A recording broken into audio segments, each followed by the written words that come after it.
회장님의 부고 소식이 대한민국을 뒤흔드는 데는 채 반나절도 걸리지 않았다. 강남의 심장부, 웅장한 대리석으로 뒤덮인 저택은 죽음이 가져온 정적으로 가득 차 있었다.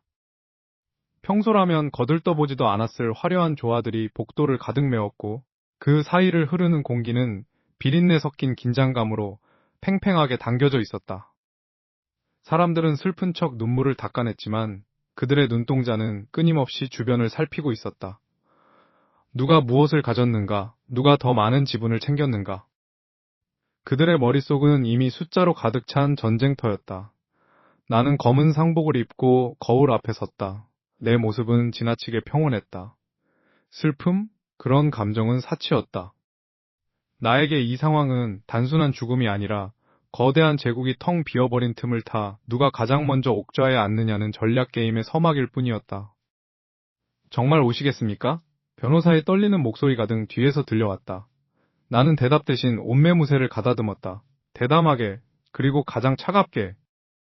지금 나에게 필요한 것은 감정이 아니라 치밀한 계산이었다. 변호사가 건넨 서류 봉투 안에는 믿을 수 없는 내용이 담겨 있었다. 회장님의 마지막 의지는 나를 향해 있었다. 그룹의 운명을 가를 결정적인 지분. 그 모든 것이 나에게 상속되었다는 사실은 폭탄과도 같았다. 다가올 주주총회. 이 지분 하나면 모든 판도를 뒤집을 수 있다. 나는 입술 끝을 살짝 올렸다.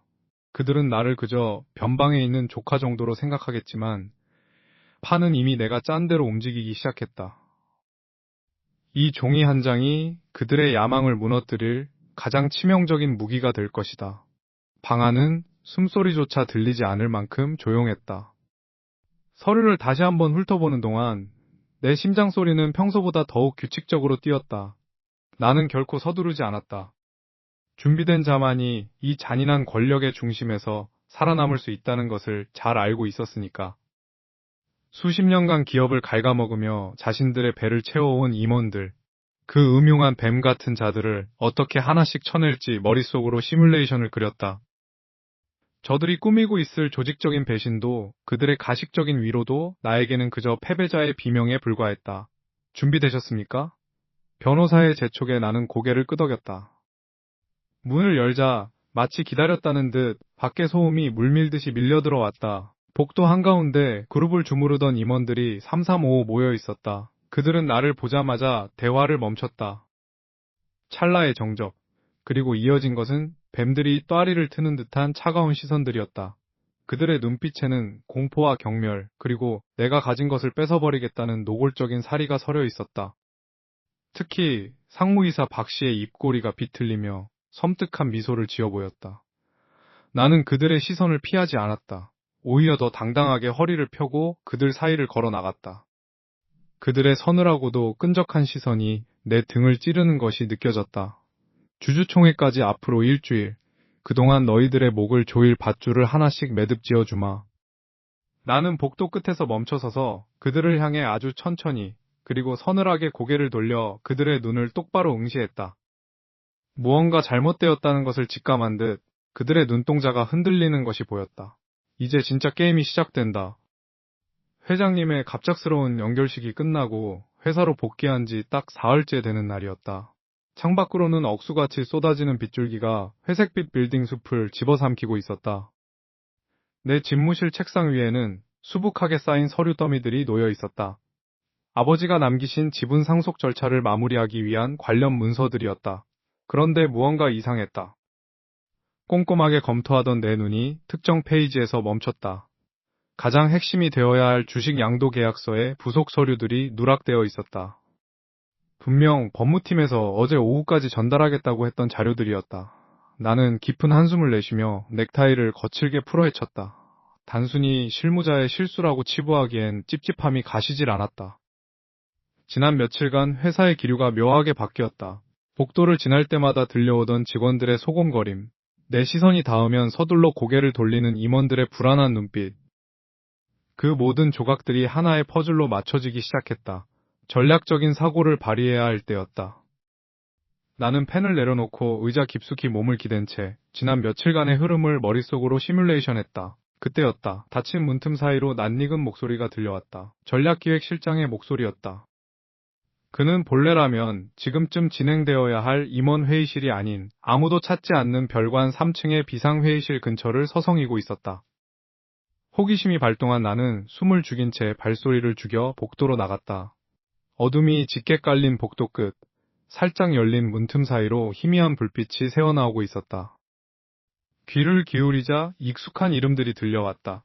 어차피 그 애송이는 절차상의 빈틈을 찾지 못할 겁니다. 우리가 이미 손을 써뒀으니까요. 심장이 쿵쾅거리기 시작했다. 그들은 내가 없는 자리에서 버젓이 모의를 꾸미고 있었다. 이사회를 장악하고 내가 가진 경영권의 정당성을 훼손할 계획인 게 분명했다. 임원들의 음흉한 웃음소리가 마치 내 귓가를 긁는 듯했다. 나는 주먹을 꽉 쥐었다. 분노가 치밀어 올랐지만 오히려 그럴수록 내 머릿속은 더욱 차갑게 얼어붙었다. 지금 여기서 뛰쳐나가 따져 묻는 건 하수나 하는 짓이다. 저들이 무엇을 어디까지 준비했는지 그 카드를 하나씩 확인해야만 했다. 나는 증거를 잡기 위해 다시 내 집무실로 돌아와 숨을 고르며 상황을 정리하고 있었다. 어떻게 저들의 방어선을 무너뜨릴 것인가? 그 고민에 몰두해 있을 때 문 밖에서 조심스러운 인기척이 느껴졌다. 노크 소리조차 들리지 않을 만큼 아주 짧고 빠른 다급한 신호였다. 문이 아주 조금 열리고 평소 가장 믿었던 비서실의 김대리가 얼굴을 반쯤 내밀었다. 그의 얼굴은 창백하게 질려 있었고 식은땀이 비오듯 흐르고 있었다. 그는 주위를 살피더니 황급히 내 책상 위로 작은 쪽지 하나를 밀어 넣었다. 그의 손이 미세하게 떨리고 있었다. 그는 아무 말도 하지 않았지만 그 눈빛만으로도 사태의 심각성을 충분히 전달하고 있었다. 나는 서둘러 쪽지를 펼쳤다. 그 안에는 갈겨 쓴 듯한 거친 필체로 단 한 문장이 적혀 있었다. 지금 당장 이 자리를 피하십시오. 그들이 회의실에서 당신의 주주 명부를 위조하고 있습니다. 그들이 당신의 소유권을 지금 이 순간 강제로 바꾸고 있습니다. 나는 손에 든 종이를 꽉 움켜쥐었다. 드디어 올 것이 왔구나. 내 경영권이 흔들리고 있었다. 장례식장의 조화 향기가 아직 코끝에 머물러 있는 듯한 기분 나쁜 착각이 들었다. 조부님의 빈소에서 본 그들의 얼굴은 분명 슬픔보다는 승리감에 젖어 있었다. 나는 거울 속 내 눈을 똑바로 응시했다. 대담해져야 한다. 여기서 물러나면 그들이 짜놓은 거미줄에 나 스스로 걸어 들어가는 꼴이 될 뿐이다. 임원들이 비밀 회동을 가진 그날 이후 내 머릿속은 온통 그들이 어떻게 내 지분을 가로채려 하는지에 대한 추리로 가득 찼다. 단순한 횡령이 아니다. 이건 회사 전체를 집어삼키려는 조직적인 찬탈이다. 나는 전략을 세웠다. 그들이 가장 방심하고 있을 지점, 바로 뒤처리를 담당하는 실무진이었다.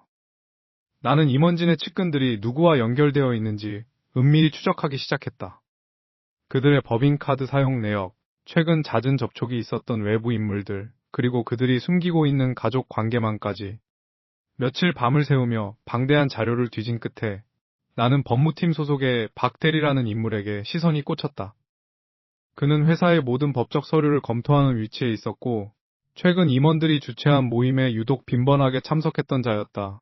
나는 박대리의 개인적인 뒤를 캤다. 알고 보니 그의 동생이 최근 임원 중 한 명인 강 전무의 친인척이 운영하는 업체에서 막대한 투자를 받았다는 사실을 알아냈다. 퍼즐이 맞춰지는 소리가 들리는 듯했다. 강 전무가 박대리의 가족을 볼모로 삼아 서류 조작을 강요한 것이다. 나는 곧바로 박대리에게 연락을 취했다. 그가 묵고 있는 오피스텔 주소를 알아내는 데는 그리 긴 시간이 걸리지 않았다. 심장이 터질 듯 뛰었지만 나는 겉으로는 최대한 침착함을 유지하며 주차장에 차를 세웠다. 엘리베이터 안에서 비치는 내 모습은 긴장감이 역력했다. 15층, 문이 열리자마자 차가운 복도 공기가 나를 반겼다. 박대리의 집 앞. 나는 한참을 망설이다 초인종을 눌렀다. 아무런 대답이 없었다. 다시 한 번 더 길게 눌렀다. 박대리님, 안에 계신 거 다 압니다. 강 전무가 시킨 일 전부 다 알고 왔어요. 서류 위조 건에 대해 당신이 입을 열면 적어도 당신 가족은 보호할 수 있게 해주겠습니다. 나의 말은 복도에 텅 빈 메아리처럼 울려 퍼졌다. 그때 주머니 속 휴대폰이 진동했다. 낯선 번호였다. 떨리는 손으로 전화를 받자 수화기 너머로 들려온 것은 박대리의 목소리가 아니었다. 치직거리는 잡음 속에서 들린 것은 기계적인 경고음 같은 차가운 숨소리뿐이었다. 거기까지 하십시오. 이미 늦었습니다. 그 한마디가 끝나자마자 통화가 종료되었다. 불길한 예감이 들어 급히 집안으로 연결된 인터폰을 다시 눌렀지만 이번에는 없는 번호입니다라는 안내음만이 돌아올 뿐이었다. 나는 미친 듯이 문을 두드렸다. 하지만 대답은 없었다. 비상계단을 통해 건물 뒤편으로 돌아갔을 때 나는 보았다. 검은색 세단이 조용히 골목을 빠져나가는 것을. 차 뒷유리 너머로 텅 빈 박대리의 서류 가방이 바닥에 나뒹굴고 있었다. 그가 사라졌다. 흔적도 없이 그가 가진 모든 증거와 함께. 나는 망연자실한 채 아스팔트 바닥에 주저앉았다. 임원들의 칼날이 벌써 내 목을 겨누고 있었다. 승부는 이제 돌이킬 수 없는 곳으로 흘러가고 있었다. 도대체 어디서부터 다시 시작해야 하는 걸까? 아니, 이제는 나를 지켜야 할 때였다. 차가운 사무실 공기 속에서 나는 숨을 죽인 채 모니터를 응시하고 있었다. 손끝이 파르르 떨려왔지만 나는 애써 침착함을 유지하려 노력했다. 회계감사팀의 은밀한 데이터베이스에서 추출해낸 암호화된 파일들이 내 눈앞에 펼쳐졌다. 장례식장의 국화향기가 아직 옷깃에 배어있는 것만 같은데 그 틈을 타 벌어진 일들은 소름 끼칠 정도로 치밀했다. 임원들이 그토록 서둘러 대회를 준비했던 이유가 바로 이것이었나. 서류에 찍힌 도장과 전자서명은 정교했다. 하지만 그들은 결정적인 실수를 저질렀다. 자금의 흐름을 추적하던 중 회사 내부의 핵심 자산인 지분 8%가 알 수 없는 경로로 분산된 것을 포착했다. 그 목적지는 아르케 홀딩스라는 이름의 페이퍼 컴퍼니였다. 등기부 등본상의 주소지는 유령 회사가 의뢰 그렇듯 도심 외곽의 낡은 오피스텔로 되어 있었지만 실제 자금 흐름을 따라가 보니 그 뒤에는 더 거대한 먹이사슬이 존재했다. 이 지분은 단순히 이동한 것이 아니었다. 대주주로서 내 의결권을 무력화하고 나를 경영 일선에서 완전히 축출하기 위한 완벽한 포석이었다. 나는 의자에 깊숙이 몸을 파묻고 눈을 감았다. 임원들의 음흉한 미소가 떠올랐다. 그들은 내가 이 거대한 미로를 파헤칠 수 없을 것이라 자신했겠지. 하지만 나는 그들이 생각하는 것보다 훨씬 더 대담하게 움직였다. 이 서류들은 그들이 저지른 배임과 횡령의 증거이자 나를 옥죄어오는 올감이었다. 그들은 단순히 나를 쫓아내려는 것이 아니라 내 존재 자체를 지워버리려 하고 있었다. 내 심장은 분노로 타올랐지만 머릿속은 더욱 차갑게 식어갔다. 여기서 주저앉으면 모든 것이 끝이다. 나는 책상 위에 놓인 태블릿을 들어올려 해당 계좌의 최종 실소유주를 조회하기 위한 마지막 복호화 키를 입력했다. 제발, 그 사람은 아니길. 나는 속으로 수없이 되뇌었다. 하지만 화면에 나타난 정보는 내 기대를 처참하게 부수어버렸다. 보안 서버가 풀리고 화면 상단에 선명하게 떠오른 이름은 내 시야를 어지럽혔다. 등기이사란에 적힌 이름은 내가 이 회사에서 유일하게 의지하고 있었던, 나를 가장 가까이에서 지켜주던 사람이었다. 내 모든 전략과 기밀을 공유하고 아버지의 죽음 이후 나를 붙잡아주던 그 사람이 어떻게 이런 짓을 할 수 있단 말인가. 나는 손을 뻗어 모니터를 더듬었다. 멍하니 그 이름을 바라보는데 갑자기 사무실 문 밖에서 발소리가 들려왔다. 익숙하면서도 낯설게 느껴지는 그 발소리. 심장이 터질 듯한 소음이 되어 귓가를 울렸다. 분명한 배신, 그리고 완벽하게 짜인 함정. 나는 충격에 휩싸인 채 굳어버렸다. 믿었던 도끼에 발등이 찍힌다는 말로는 부족했다. 이것은 내 인생 전체를 관통하는 치명적인 칼날이었다. 공포와 배신감이 뇌를 지배했다. 나는 이제 어떻게 해야 하는가? 도망쳐야 하나? 아니면 이 비극적인 진실을 정면으로 돌파해야 하나? 내 소나기에 쥔 증거들이 갑자기 뜨겁게 달아오르는 것만 같았다. 모든 것이 무너져 내리는 순간 문고리가 천천히 돌아가기 시작했다. 서늘한 기운이 감도는 응접실. 탁자 위에 놓인 서류 봉투가 무겁게 느껴졌다. 내 맞은편에는 삼촌이 앉아 있었다. 그는 평소처럼 인자한 미소를 띠고 있었지만 그 눈동자 깊은 곳에 숨겨진 서늘한 계산기를 나는 읽을 수 있었다. 나는 침묵을 깨고 탁자 위로 서류를 밀어넣었다. 법무팀의 비리가 담긴 증거와 유령회사로 넘어간 내 지분의 흐름이 적힌 종이들이었다. 삼촌, 이게 무슨 의미인지 직접 설명해 주시죠. 제 지분이 왜 삼촌의 측근이 운영하는 페이퍼 컴퍼니로 흘러들어갔는지 말입니다. 내 목소리는 낮았지만 단호했다. 삼촌은 서류를 훑어보지도 않은 채 오히려 씁쓸한 표정으로 혀를 찼다. 마치 철없는 조카의 어리석은 의심을 보는 듯한 그 태도가 내 신경을 긁었다.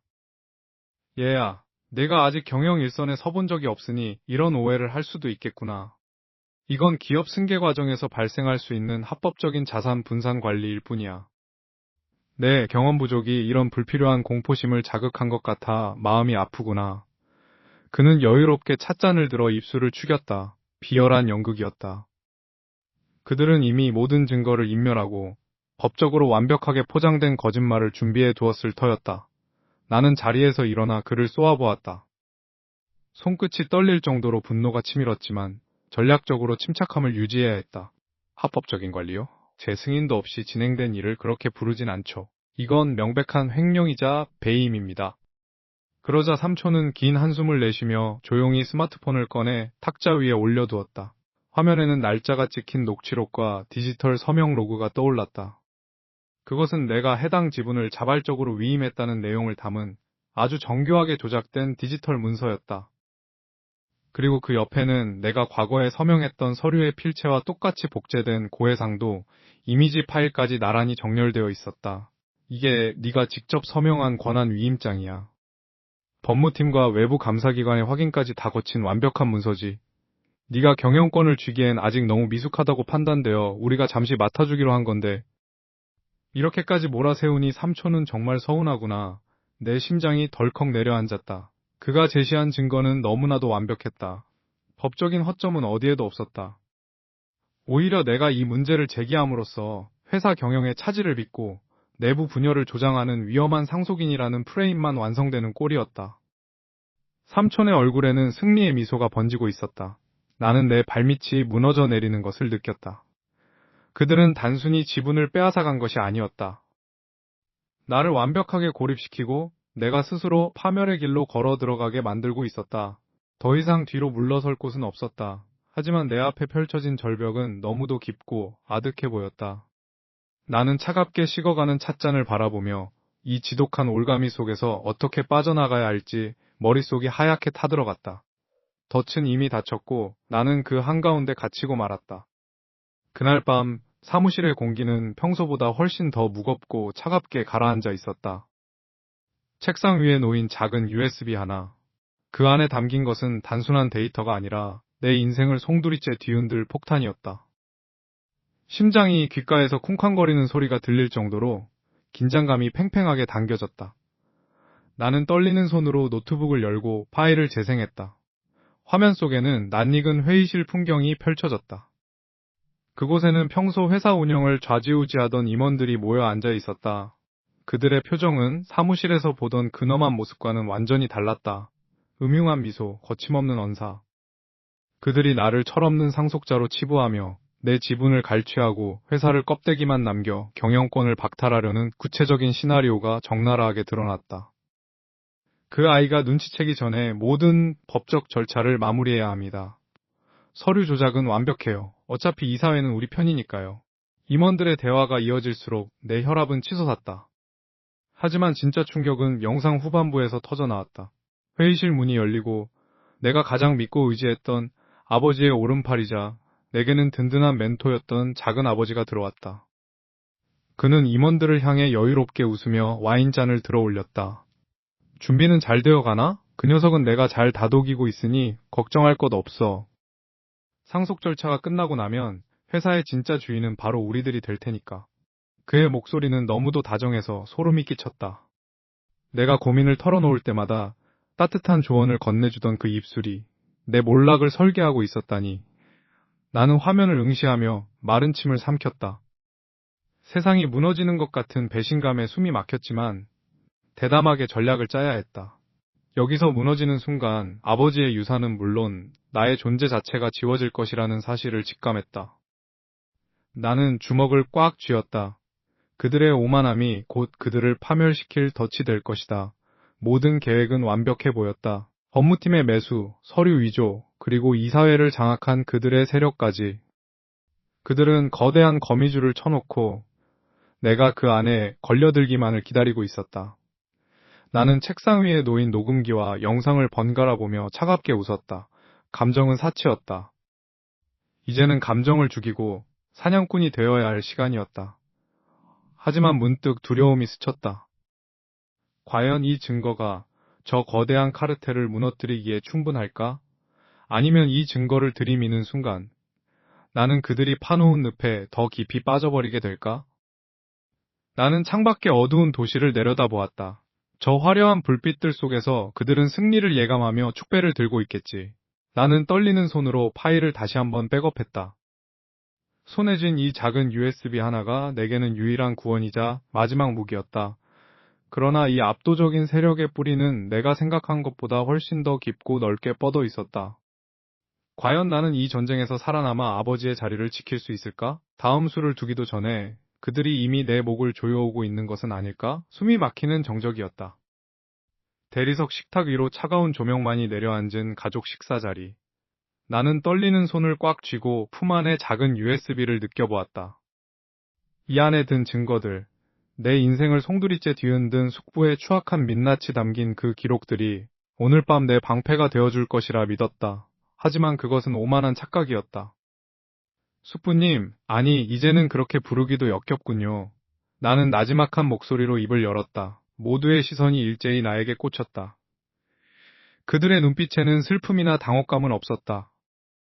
오직 차갑게 가라앉은 경계심과 비웃음뿐이었다. 나는 식탁 중앙에 놓인 서류들을 가리키며 담담하게 말을 이어갔다.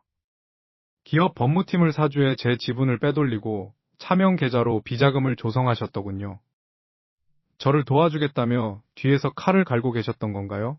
당신이 꾸민 그 모든 짓, 증거가 여기 다 있습니다. 내가 가져온 자료들을 바닥에 던지자 분위기는 순식간에 차갑게 얼어붙었다. 하지만 돌아온 것은 숙부의 당황한 기색이 아니었다. 숙부는 실소하며 천천히 자리에서 일어났다. 그의 옆에 앉아있던 다른 임원들과 가족들은 마치 미리 짠 듯 일제히 나를 향해 싸늘한 조소를 흘렸다. 나야, 너 지금 도대체 무슨 소리를 하는 거니? 숙부의 목소리는 지나치게 차분했다. 그는 마치 철없는 아이를 타이르는 듯한 표정으로 나를 응시했다. 그동안 얘가 회사 운영에 미숙해서 우리가 얼마나 마음을 졸였는지 아느냐? 넌 감정에 치우쳐서 헛것을 보고 있어. 지금 네가 보여주는 이 서류들이야말로 네가 얼마나 탐욕에 눈이 멀었는지를 보여주는 증거 아니겠니? 탐욕이라니요? 이게 다 당신들이 꾸민 짓이잖아요. 내가 소리를 높였지만 아무도 내 말을 들어주지 않았다. 숙부는 주변 사람들을 돌아보며 가식적인 한숨을 내쉬었다. 그 모습은 소름 끼치도록 완벽했다. 그는 내가 회사를 삼키기 위해 있지도 않은 음모론을 조작했다며 나를 몰아세웠다. 주변 친척들도 기다렸다는 듯 입을 열었다. 아무리 회장님 유산이 탐나기로써니 어떻게 어른들을 이런 식으로 모함할 수 있니? 정신이 나간 게 분명해. 경영자로서의 자질은커녕 기본적인 도덕성조차 의심스러운 수준이야. 그들의 날선 비난이 화살이 되어 내 가슴에 박혔다. 내가 수집한 증거들은 그들의 입김 앞에 단숨에 조작된 허위사실로 치부되었다. 사람들은 내가 아버지의 유산을 독점하려고 광기에 사로잡혔다고 웅성거렸다. 진실을 말하면 말할수록 나는 더 깊은 구덩이 속으로 빠져드는 기분이었다. 가족이라는 이름의 가면을 쓴 이들의 조직적인 공격 앞에서 나는 혼자였다. 머릿속이 하얗게 전멸했다. 믿었던 사람들, 피를 나눈 가족들이 내게 씌운 탐욕스러운 배신자라는 프레임은 너무나 견고했다. 숙부는 마지막 일격을 가하듯 주머니에서 서류 한 장을 꺼내 내 앞에 식탁 위로 밀어 던졌다. 대화는 여기까지다. 너의 불안정한 상태와 회사를 향한 근거 없는 비방은 우리 모두에게 심각한 위협이 되었어. 오늘부로 비상임원회는 결의했다. 너의 대주주로서의 모든 권한과 대표 대리인 자격을 즉시 정지한다. 심장이 쿵 하고 떨어지는 소리가 들리는 듯 했다.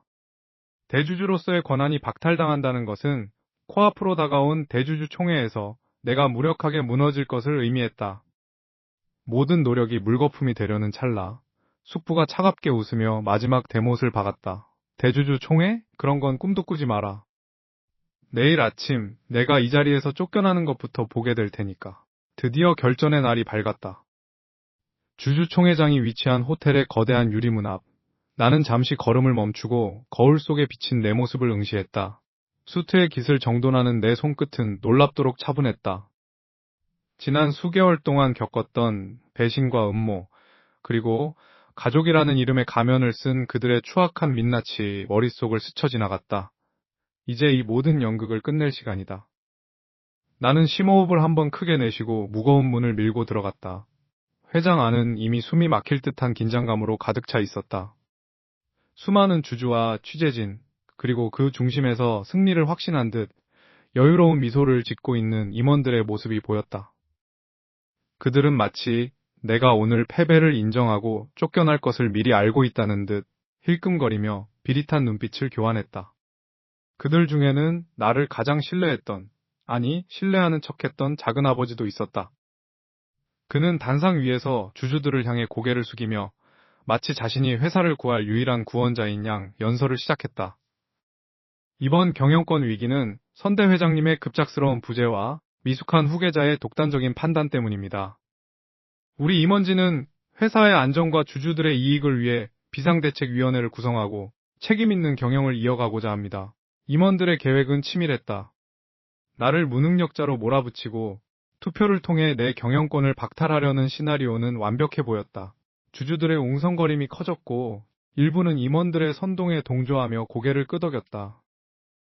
의사봉을 든 임원의 손이 마지막 결정을 내리려는 순간 나는 더 이상 기다릴 이유가 없었다. 잠깐 그 결정을 내리기 전에 확인해야 할 게 있습니다. 나의 차분하면서도 울림 있는 목소리가 장내를 가로질렀다. 사람들의 시선이 일제히 나에게 꽂혔다. 임원들은 당황한 기색이 역력했지만 애써 태연한 척 나를 비웃었다. 자네, 아직도 상황 파악이 안 되나? 지금은 자네의 변명을 듣는 자리가 아니야. 하지만 나는 그들의 조롱을 뒤로하고 당당하게 단상으로 걸어 올라갔다. 내 손에는 지난 시간 동안 피를 말리며 모아온 결정적인 증거들이 담긴 태블릿이 들려 있었다. 나는 단상에 올라 마이크를 잡고 정면으로 작은아버지를 응시했다. 그의 미소가 서서히 굳어가는 것이 보였다. 임원 여러분, 그리고 주주 여러분. 회사를 위해 가장 헌신한다고 자부하는 분들의 뒷모습을 보신 적 있습니까? 그분들이 서류 뒤에서 어떤 범죄를 저질렀는지, 그리고 회사의 자산을 어떻게 착복했는지 지금부터 명명백백히 밝히겠습니다. 나는 시스템을 연결했고 대형 스크린에는 그들이 밀실에서 나누었던 대화들과 계약 위조의 정황들이 담긴 파일들이 떠올랐다. 장내는 순식간에 정적에 휩싸였다. 손이 떨리는 건 이제 내가 아니라 그들이었다. 나는 망설임 없이 재생 버튼을 눌렀다. 스피커를 타고 장내를 쩌렁쩌렁하게 울리기 시작한 것은 바로 그들의 목소리였다. 이 정도면 그 애를 완전히 매장할 수 있겠지? 사문서 위조는 법무팀에서 깔끔하게 처리했으니 문제없어. 녹음된 음성이 회의실 구석구석을 파고들자 단상 위의 임원들은 마치 전기에 감전된 듯 창백하게 질려버렸다. 작은아버지는 안색이 흑빛으로 변한 채 내 손을 빼앗으려 했지만 보안 요원들이 나를 보호하며 그들을 가로막았다. 증거는 명확했고 거짓은 무너졌다. 주주들은 경악하며 술렁이기 시작했고 나는 마이크를 잡은 채 차가운 미소를 지었다. 이제 진짜 게임이 시작될 차례였다. 주주총회장의 공기는 마치 거대한 폭풍이 지나간 직후처럼 기이할 정도로 정적에 휩싸였다. 스크린 위로 흩뿌려진 임원들의 추악한 뒷거래와 횡령 증거들은 그들이 쌓아올린 견고한 성벽을 단 한순간에 무너뜨렸다. 당황한 기색이 역력한 그들의 얼굴을 하나하나 응시했다. 몇 달 전 나에게 다정한 미소를 건네며 후계자 교육을 핑계로 서류 조작을 종용하던 그들의 모습이 떠올랐다. 나는 차분하게 마이크를 잡았다. 나의 목소리는 떨림 없이, 하지만 서늘하게 홀 전체에 울려 퍼졌다. 방금 공개된 자료들은 단순히 일부 임원의 일탈이 아닙니다. 우리 그룹의 근간을 갉아먹은 조직적인 범죄의 서막이죠. 오늘 이 자리에서 사문서 위조와 배임 혐의가 확인된 전 임원진의 즉각적인 해임을 선언합니다. 이사회의 의결 절차는 필요 없습니다. 이미 모든 법적 증거와 감사 보고서는 관계 당국에 제출되었으니까요. 장내는 순식간에 아수라장이 되었다. 고함을 지르며 항의하는 자, 얼굴이 하얗게 질려 뒷걸음질 치는 자, 휴대폰을 붙잡고 어딘가로 급하게 연락을 취하는 자들까지. 그들의 요란한 몸짓은 패배자의 마지막 발악처럼 보였다. 보안 요원들이 그들을 제지하며 하나둘 회의실 밖으로 끌어냈다. 그들이 나를 향해 쏟아내는 저주와 비난은 오히려 승리의 찬가처럼 들렸다. 이제 그들이 앉아있던 자리에는 차가운 정막만이 남았다. 내가 마침내 이 거대한 함선의 키를 잡게 된 것이다. 하지만 이 승리가 완전한 평화를 의미하지는 않는다는 것을 나는 본능적으로 깨닫고 있었다. 단상에서 내려와 회의실을 빠져나가는 내 등 뒤로 따가운 시선들이 느껴졌다. 그들은 해임되었지만 여전히 그룹 내 곳곳에는 그들의 손길이 닿지 않은 곳이 없었다. 내가 모르는 사이에 그들이 심어놓은 측근들, 그리고 아직 정체를 드러내지 않은 또 다른 배후가 분명히 존재할 것이다. 내 숙부와 연계된 외부 세력 또한 내가 자리에 앉기만을 기다리며 날카로운 칼날을 갈고 있을 터였다. 사무동으로 향하는 복도는 유난히 길고 차가웠다. 구두굽 소리가 복도를 울릴 때마다 과거의 기억들이 파노라마처럼 스쳐 지나갔다. 나는 사무실 문 앞에 멈춰섰다. 회장실이라는 명패가 햇빛을 받아 반짝이고 있었다. 손잡이에 손을 얹으려던 순간 등 뒤에서 미세한 인기척이 느껴졌다. 돌아보았지만 아무도 없었다. 그저 복도 끝에서 불어오는 서늘한 바람만이 내 넥타이를 흔들었을 뿐이다. 과연 이 문을 여는 순간 나는 승리의 왕좌에 앉게 되는 것일까? 아니면 끝이 보이지 않는 더 지독한 전쟁터의 한복판으로 뛰어드는 것일까? 내가 그토록 갈망했던 자리가 어쩌면 나를 파멸시키기 위한 완벽한 덫일지도 모른다는 의심이 뇌리를 스쳤다. 하지만 물러설 곳은 없다. 나는 심호흡을 하며 문고리를 굳게 쥐었다. 진정한 게임은 이제부터 시작이다. 나는 이 묵직한 문을 열고 나를 기다리고 있을 또 다른 폭풍을 향해 당당히 발걸음을 옮기기 시작했다.